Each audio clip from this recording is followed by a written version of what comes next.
Бұл дүйнө қайтар дүйнө дегені бұл ақиқат. Бұл Аллахтың қойып қойған мыйзамын ешкім өзгерте албайды. Кім кімге қандай мамиле қылған болса, мына ошол нерсени адамдар өзара бири-бирлерин жашоосунда мына ошол нерсени қандай мамиле қылған болса, бири-бирине ошол нерсени көрүп жашашат. Мисал үчүн, бала өз атасына қандай мамиле қылған болса, ал дагы өз балдарынан 100% ошондой мамилени, жакшы мамиле кылган болсо жакшы мамилени, жаман мамиле кылган болсо жаман мамилени көрөт.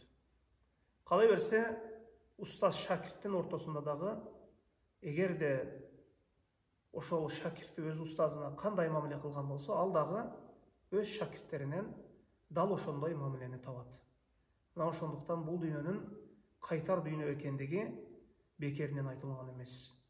Эмне айдасаң, эмне айдап, эмне үрөндү, эмне нерсени сепкен болсоң, эмнени айдаган болсоң, эмнени тиккен болсоң, эртеңки күнү ошол нерсени уруп аласың деген сөз бекеринен айтылган эмес. Аллаху а'лам.